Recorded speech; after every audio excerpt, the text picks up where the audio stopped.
Hello বন্ধুগণ, সবাই কেমন আছেন? আশা করছি অনেক সবাই ভালো আছেন। আপনাদের মাঝে নিয়ে আসলাম আজকে কাতল মাছের একটু ভিন্ন রেসিপি। আর হ্যাঁ, ভিডিওটি তো অবশ্যই লাইক কমেন্ট শেয়ার করবেন আর শেষ পর্যন্ত দেখার অনুরোধ রইল। যদি ভিডিওটি ইউটিউবে দেখেন অবশ্যই একটা সাবস্ক্রাইব করবেন, আর যদি ফেসবুকে দেখে থাকেন তাহলে অবশ্যই একটা ফলো দিয়ে যাবেন। ধন্যবাদ। চলুন ভিডিওতে যাওয়া যাক। প্রথমে আমি কাতল মাছগুলোকে ধুয়ে তেলে ভেজে নিলাম ভালোভাবে। এরপরে চুলাতে অন্য একটা কড়াই বসিয়ে নিব। তারপরে কড়াইতে রান্নার তেল দিয়ে দিব। তেলটা গরম হলেই পাঁচফোড়ন দিয়ে দিব।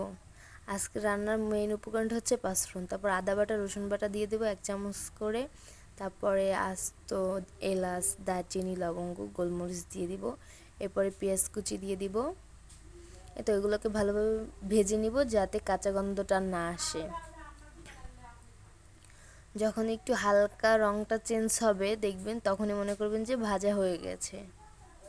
এভাবে একবার হলেও ট্রাই করে দেখবেন, দারুণ টেস্ট হয় কিন্তু। এরপর হলুদের গুঁড়ো, মরিচের গুঁড়ো, গরম মশলা আর দিয়ে দেবো জিরা গুঁড়ো, লবণ স্বাদ মতন দিয়ে ভালোভাবে কষিয়ে নিব। এর ভিতরে অ্যাড করে দেবো ঝোল, মানে পানি আর কি, যাতে মশলাটা পুড়ে না যায়। এই তো, তারপরে মশলাটাকে ভালোভাবে কষিয়ে নিব। আপনারা কিভাবে রান্না করেন অবশ্যই আমার সাথে সেটা শেয়ার করতে পারেন। এই তো ঝোলটা ফুটে গেলে এর ভিতরে আমি টমেটো অ্যাড করে দিব। যে টমেটোটাকে একবারে গলিয়ে ফেলবো কষানোর ভিতরেই। টমেটোর জন্য স্বাদটা কিন্তু আরও বেড়ে যায়।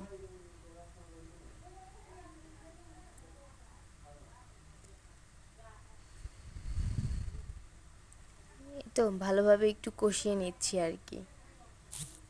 আপনি মশলা যত কষাবেন ততই খেতেও ভালো হবে আর টেস্ট অনেক ভালো হবে কিন্তু। একবার শুকনো শুকনো করে ফেলবেন মশলাটাকে।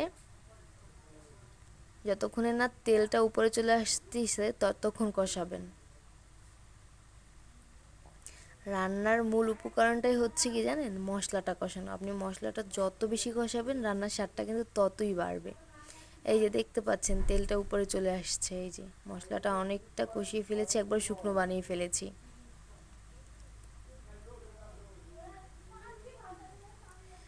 এই পর্যায়ে এর ভিতরে আমি, মশলা কষানো হয়ে গেছে, এর ভিতরে আমি ঝোল অ্যাড করে দিব পরিমাণ মতো। ঝোলটা ফুটে গেলে এর ভিতরে আমি মাছগুলো দিয়ে দেব। এই যে আমার সব মাছগুলো এক এক করে দিয়ে দিচ্ছি। মাছ দেওয়া হয়ে গেলে ঢেকে রান্না করে নিব।